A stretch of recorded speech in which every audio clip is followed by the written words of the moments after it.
मनुष्य की सोच संसार का सबसे गहन या कहो सबसे कठिन भाव है। कब क्या होने के पश्चात ये मन क्या सोच बैठेगा, ये कहना असंभव है। और यही सोच कई बार हमारे मन में हीन की भावना ले आती है। हम सदा हमसे ऊपर की श्रेणी के व्यक्तियों को देखते हैं, उनके जीवन का विश्लेषण करते हैं और फिर स्वयं को हीन समझ लेते हैं। इसके पास इतना धन है, इसके पास कितना बल है, और मेरे पास कुछ भी नहीं। मैं कितना हीन व्यक्ति हूं, संसार के लिए मैं कुछ भी नहीं। होता है ना ऐसा? किंतु ऐसा नहीं है। आपके पास भी बहुत कुछ है, पलट के देखिए। किसी भूखे व्यक्ति को केवल एक रोटी मिल जाए तो भले ही दूसरों के लिए वो अन्न का दाना होगा, किंतु उसके लिए वो भोज से कम नहीं। इसलिए जब भी मन में हीन भावना जागे, अपनों की ओर देखिए, उनकी ओर पलटिए। आपको विश्वास हो जाएगा कि भले ही आप ये मानते हो कि इस संसार के लिए आप कुछ नहीं है, कुछ लोगों के लिए आप संपूर्ण संसार हैं। तो जो आपका संसार है उसमें प्रसन्न रहना सीखिए।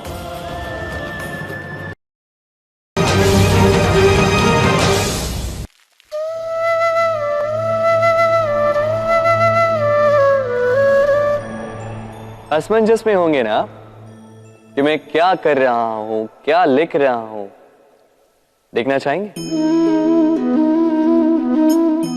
अब आप सोच रहे होंगे कि मैं माटी पे माटी क्यों लिख रहा हूं। इसके पीछे एक बड़ा कारण, किंतु वो बताने से पूर्व तनिक मुझे पानी पे पानी तो लिखने दीजिए।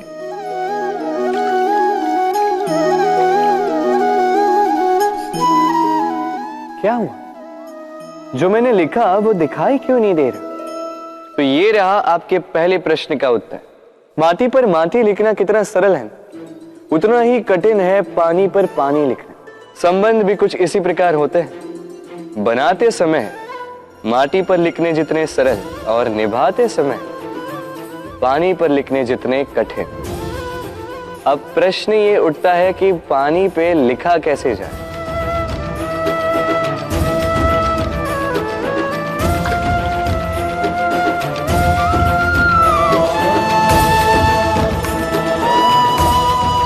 इस प्रकार ये पाषाण जल की सतह से होते हुए जल में समा गए। ठीक इसी प्रकार हमें संबंधों को भी निभाना है। इस पाषाण की भांति निष्ठा से गहराई में जाओ, संबंध कभी नहीं बिखरेंगे। राधे राधे। ग्रंथों में लिखा गया है कि यदि मनुष्य मौन रहना सीख ले तो उसकी अधिकांश समस्याएं स्वयं ही समाप्त हो जाती हैं। और सत्य में मौन में बड़ी शक्ति होती है, बड़ा बल होता है। किंतु वो बल किस काम का जो समय आने पर आपके काम ही ना आए? क्या सदा मौन रहना उचित है? नहीं। इतिहास साक्षी है। संसार में अधिक विपदाएं इसलिए आई क्योंकि समय पड़ने पर मनुष्य उसका विरोध नहीं कर पाया, मौन रह गए। यदि मौन रहना शस्त्र है तो उसका सही समय पर उपयोग करना भी आवश्यक है। यदि अकारण मौन रहोगे तो बुरे तत्व उसे सहमति समझ लेते, फिर धीरे धीरे वो आपका स्वभाव बन जाता है, आपका अभ्यास हो जाता है, और फिर आपका व्यक्तित्व एक साधारण से पाषाण के भांति बन जाता है।